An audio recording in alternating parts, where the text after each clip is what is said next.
안녕하세요. 한류의 신과 해외 반응을 소개하는 한류클래스TV입니다. 오늘은 플리스페트롤에 올라온 2023년 1월부터 6월까지 6개월간 전세계 시청자가 가장 많이 시청한 컨텐츠를 보여주는 데이터를 분석해 드리겠습니다. 이것은 말 그대로 순수하게 총 시청 시간만으로 순위를 정했고 작년 상반기 6개월 동안의 기록이라 지금까지 전체 기간 전체 시청 시간 순위가 아니라는 점을 상기시켜 드립니다.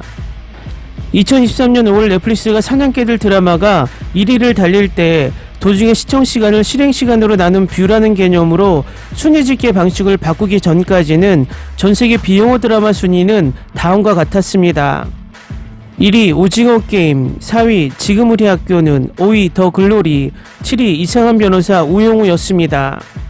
하지만 순위 집계 방식이 바뀌면서 비영어 순위는 1위 오징어 게임, 8위 지금 우리 학교는 두 드라마만 남고 더 글로리와 이상한 변호사 우영우는 순위권에서 사라져 버렸습니다. 그러면 지금부터 작년 상반기 시청 시간만으로 보는 순위로 K드라마가 차지하는 넷플릭스에서의 현 주소를 알아보겠습니다. 시청 시간 1위에서 50위 안에 미국 콘텐츠는 총 35개의 작품이 올라와 있고 한국 콘텐츠는 총 8개의 콘텐츠, 콜롬비아 3개, 브라질, 영국, 멕시코가 각 1개의 콘텐츠가 순위에 들고 있습니다. 그러면 1위에서 100위 안의 콘텐츠로 범위를 넓혀보면 미국 콘텐츠가 64개, 한국 콘텐츠가 15개, 콜롬비아 7개, 스페인 6개, 영국 3개, 일본 2개, 프랑스 1개, 멕시코 1개의 작품이 올라 있습니다. K 콘텐츠를 살펴보면 3위 더 글로리, 15위 피지컬 100, 16위 일타 스캔들, 25위 닥터 차정숙, 41위 환원 시즌1, 47위 환원 시즌2, 49위 나쁜 엄마, 51위 사냥개들, 59위 이상한 변호사 우영우, 71위 산에 맞선, 73위 사랑의 불시착, 76위 퀸 메이커, 90위 연애대전, 95위에 사랑의 이해가 올라 있습니다. 결과적으로 1위에서 100위 안에 미국 콘텐츠가 64%, 한국 콘텐츠가 15%, 콜롬비아 콘텐츠가 7%를 차지하며 넷플릭스 순위에 기여하고 있었던 셈입니다. 이 데이터를 보면 넷플릭스는 한국 콘텐츠에 적어도 총 제작비의 15%는 투자를 해야 하는 게 맞습니다. 이것은 경제 원리에서 봐도 다분히 상식적입니다. 얼마 전에 방한한 넷플릭스 CEO 테드 사란도스는 한국에 1년에 8천억 투자하는 것이 엄청난 투자인 것처럼 이야기했지만 1년에 넷플릭스가 20조를 콘텐츠 제작비에 쓴다고 밝혔듯 15%는커녕 10%도 안 되는 투자를 하면서 생색내기를 하고 있습니다.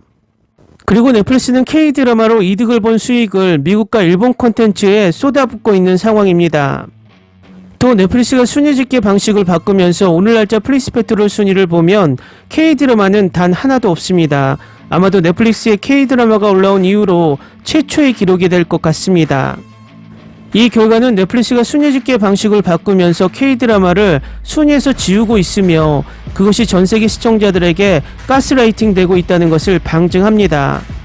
전세계에서 엄청나게 쏟아지는 드라마 속에서 그 드라마의 흥행이 가장 직결되는 것은 그 드라마의 퀄리티가 가장 중요하지만 못지않게 중요한 것은 그 드라마가 노출되는 빈도에 달려 있습니다. 그렇기 때문에 할리우드 영화 또한 영화를 제작하고 천문학적인 금액의 광고 홍보를 하는 것입니다. 그런데 넷플릭스의 요즘 K드라마는 예고편조차 올리지 않고 그렇다고 드라마가 출시되면 전세계 동시 방영도 하지 않습니다. 요즘 넷플릭스 순위에 가장 영향력을 미치는 인도와 남미는 항상 더빙과 자막을 핑계로 늦게 방영을 시작합니다. 그렇게 근 1년이 지나고 전세계 시청자들은 K드라마의 퀄리티가 떨어진 것처럼 꼼수 순위에 현혹되고 있다는 것입니다. 그것은 또 우리나라 일부 시청자들도 이 분위기에 휩쓸려 K드라마를 계속 폄하하는 세력들이 늘어나고 있습니다. 그들은 이렇게 말합니다. K드라마 퀄리티가 떨어져서 순위에 올라가지 못한다고.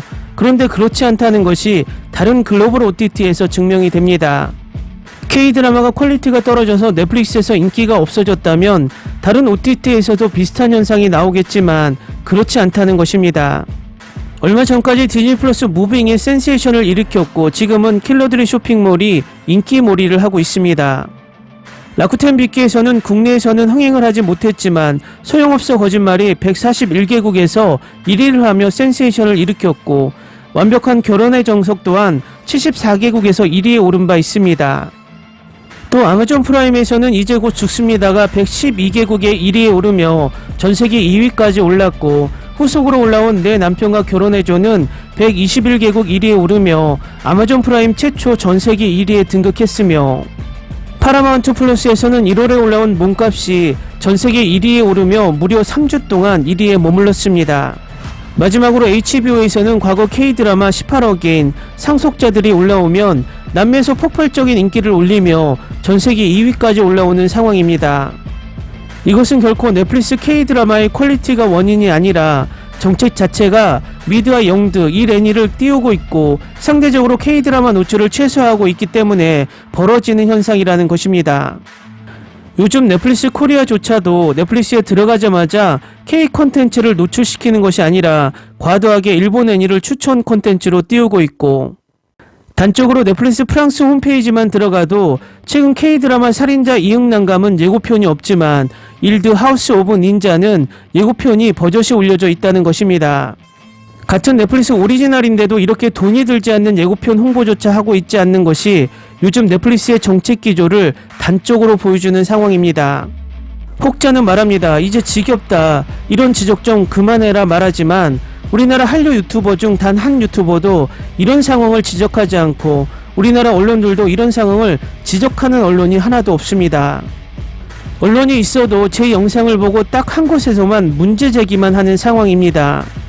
그저 K드라마 잘 나간다, 넷플릭스 잘한다 이런 소리만 주구장창하고 있습니다. 유튜버 중에서도 넷플릭스가 4년 동안 3조 2천억 원을 투자한다고 좋다고 말하는 유튜버도 많습니다. 중요한 것은 우리가 힘들게 키워온 한류 콘텐츠들이 정당한 순위 경쟁을 하는 것이 아니라 인위적인 순위에 희생당하지 않도록 우리 스스로 이런 사실을 인지하고 열어놔야 필요가 있다는 것입니다.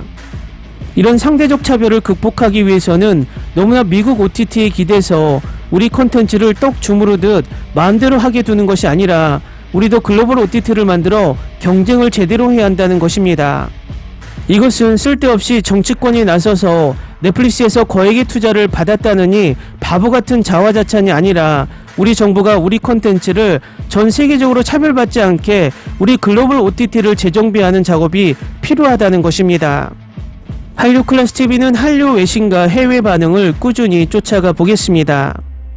재밌게 잘 보셨나요? 여러분의 구독, 좋아요, 댓글, 알림 설정은 콘텐츠 제작에 큰 힘이 됩니다. 그리고 항상 하시는 일마다 대박 나시고 행복하시길 바랍니다.